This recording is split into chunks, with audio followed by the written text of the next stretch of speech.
from the mayor of Rochester. She is set to speak any minute. They were supposed to begin first at 7:45. That got pushed back to 8:10. It is now 8:13, going on 8:14, and we're going to have to hear from them. And actually, here we go. This is the mayor of Rochester talking about the unrest. We have to change. As our city, our state, as our nation, as a society, as one community. The reality is, our history is built on a foundation of inequality, and yes, racism. These historic and systematic inequalities continue today. Recent events across our community and our nation have made plain that these realities are still with us. Today's actions on our streets show that the anger is real, and it must be recognized, and it has to be addressed. I, too, am very angry.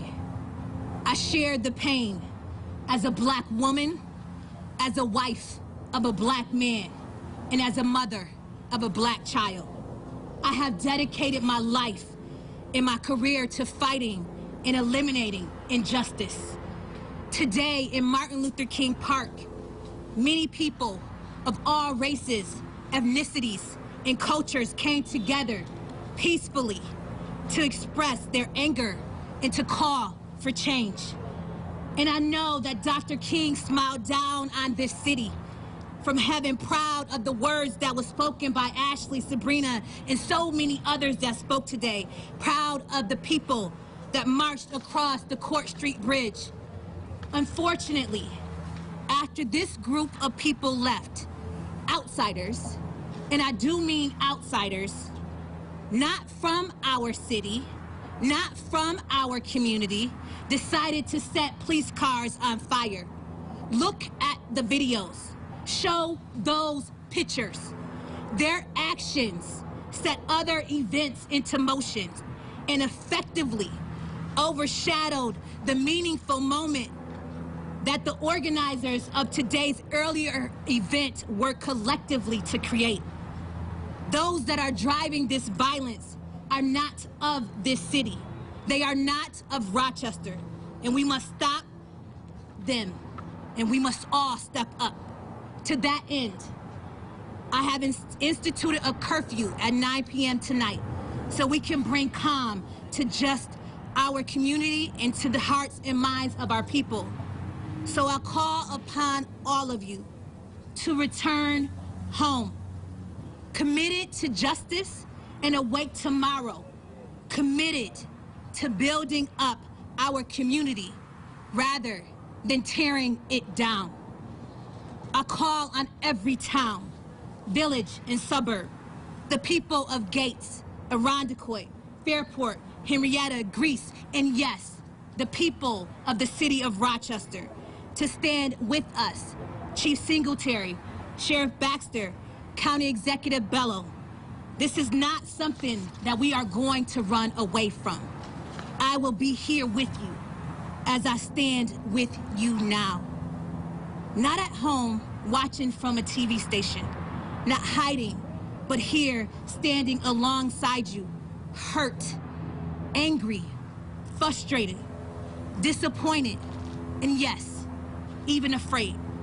But I still take responsibility for the change that is necessary to ensure that everyone, Black, brown, and white, can live in a more just community and society, where we don't live in fear and where we truly believe that justice can prevail, where our children are not afraid to come face to face with police officers, where the lives of all are valued equitably, where we never forget, but we also honor by our actions George Floyd, Breonna Taylor, Eric Garner, Ahmaud Arbery, Michael Brown, too many murdered to name tonight, where we will all believe that our children will be free and have a chance to fulfill their dreams.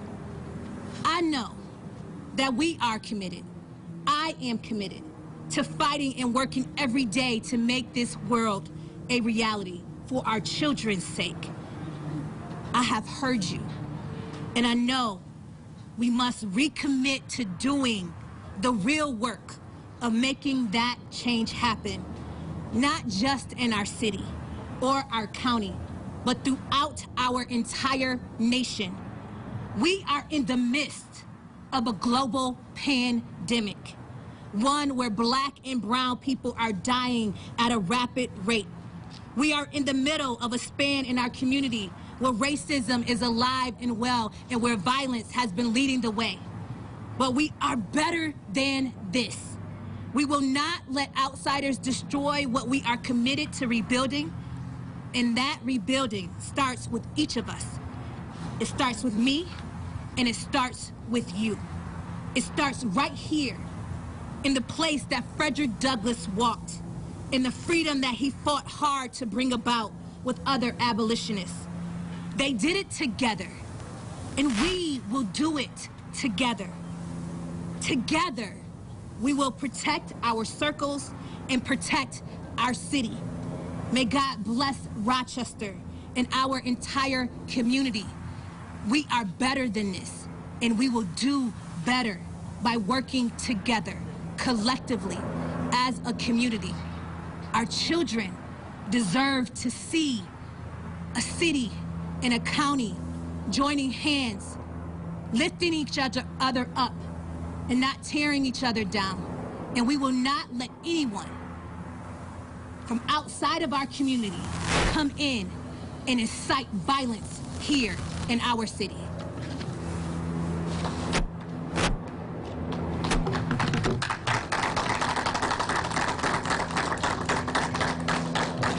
Good evening. What you saw here today was not a protest. This was chaos. Pure chaos, not a protest. What happened today was sparked by anarchists, individuals in the crowd who were antagonists. My officers today showed great restraint. They showed great restraint. And right now, they're out here fighting for this community. They're putting their lives on the line for this community. And that's what we do. I have my partners here from the Sheriff's Office, the New York State Police, and these officers did what they were told to do today. They protected, they served, and they're out here fighting for this community. Like the mayor said, we know that there is pain in this community as a result of what happened in Minneapolis. We know that. We get that. The Law Enforcement Council issued a statement yesterday not condoning what occurred. We get that. But what occurred here today was not a protest. That is not how we enact change in our community. That's not how we enact change. And right now, my officers, along with the Sheriff's Office, the State Police, and many others, the community here. We have a community here of clergy who are for this community right now. And my officers are out there right now doing what they have to do to protect this community. Thank you.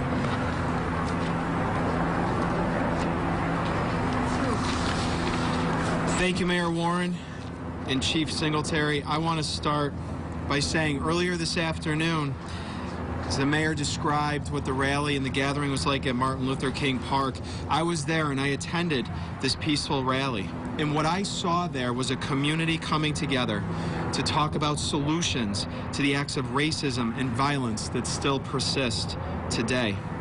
And I want to acknowledge the incredible pain that so many people in our community and across the country have felt over the last week in response to the shocking and horrific death of George Floyd. Our community and communities across the country are in pain. And at that rally, we heard from people of all different races and socioeconomic backgrounds. But one message was consistent and clear.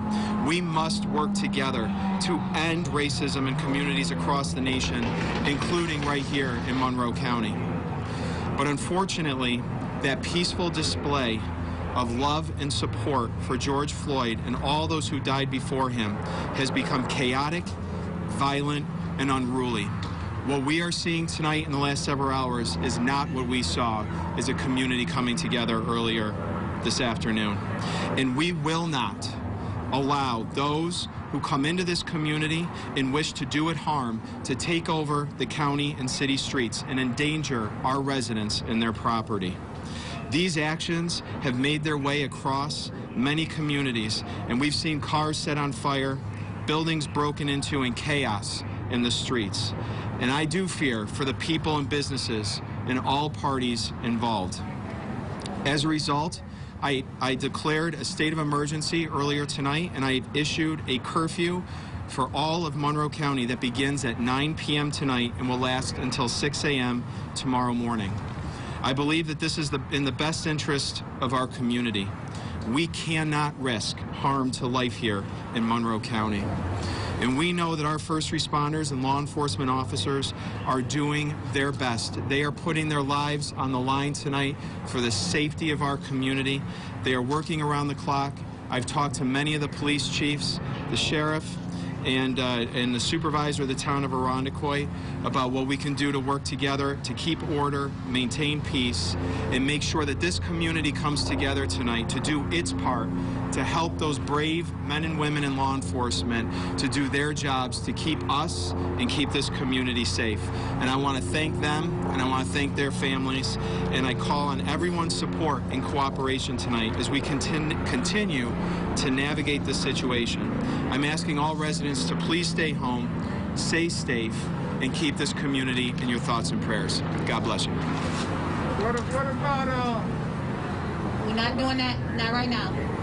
Not doing that. you ain't taking no questions? Not right now. We're not doing that. So Not they're right now. telling us what they're going to do for us, and they didn't do anything for any of them people down there in Oklahoma? What about Oklahoma? Same thing?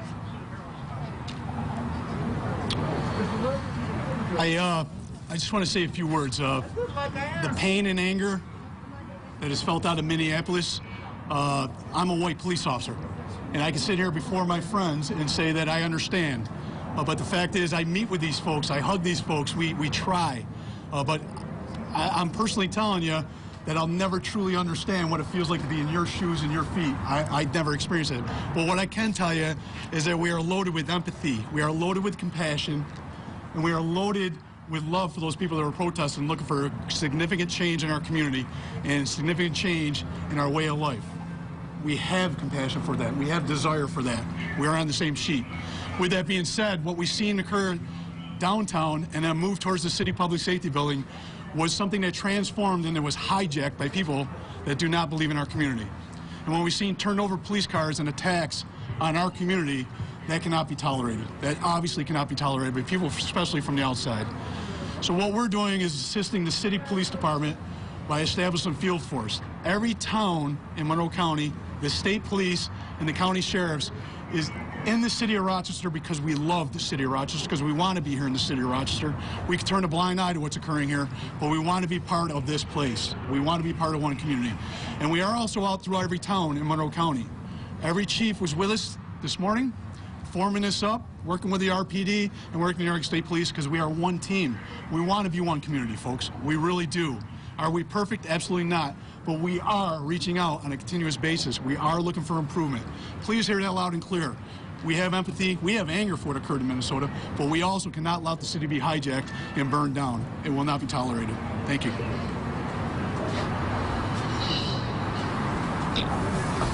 Good evening, everyone. So we have the constitutional right to protest. If you feel you've been wrong, you should do just that. You should protest. But when a protest turns to violence, the message becomes lost.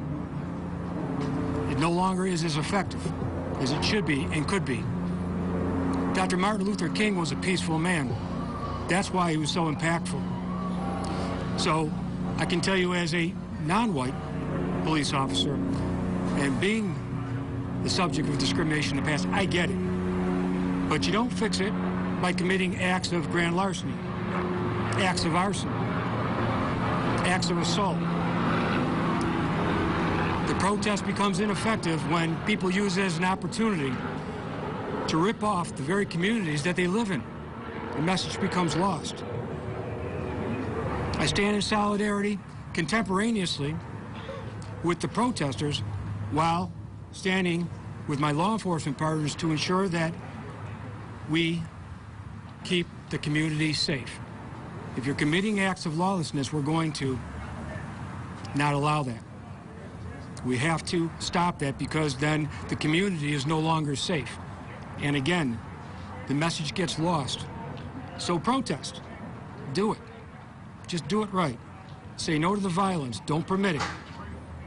And if you live in this very city, and I grew up in a city, Buffalo, you love it by protecting it.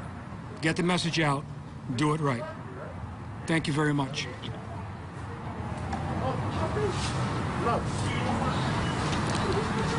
So I just wanted to come up here and say to all of the people in our community that we need to be safe.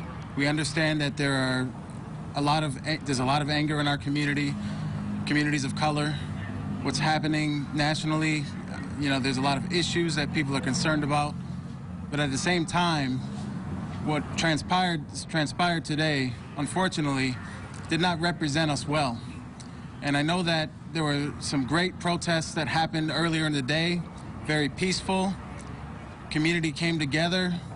And then what happened here at the Public Safety Building and what's transpiring across the Rochester community right now is not how we should represent ourselves. I understand the anger.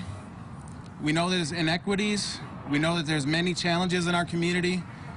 At the same time, we have to be responsible. We can't tear up our own communities. We all live here. And those who came in from the outside and incited some of this, I'm very disturbed by that. We work very hard in the city of Rochester to make changes, to improve quality of life. And when we have issues like this, it just puts a black eye on the community. We are a great community. We can do better. We will do better. And I ask everyone, please, just go home. There's no reason to do this any longer. The message was sent. Go home.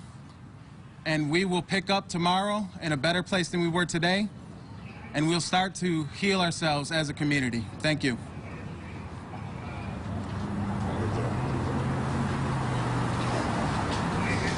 I'm going to say something in Spanish for my Spanish folks out there. So, a la comunidad latina les pedimos que se queden en su casa, que esta tarde hubieron protestas que fueron buenas y seguras para nuestra comunidad, pero desafortunadamente durante la tarde hubieron diferentes personas que entraron a nuestra comunidad a crear más problemas que han resultado en todo lo que ustedes han visto esta tarde. So, les pedimos que no sean parte de esas protestas o destrucción de nuestra comunidad. Y les pedimos que se queden en su casa y como la alcaldesa dijo, esta noche va a haber un toque de queda desde las 9 de la noche. So, les pedimos a la comunidad latina que se queden en su casa y que protejan a su familia. Gracias. My name is Bishop Jeffrey Melvin. I've been in Rochester since 1967. I'm a part of this community. I pastor here in Rochester. Now, let me just say this. I've known every mayor since Stephen May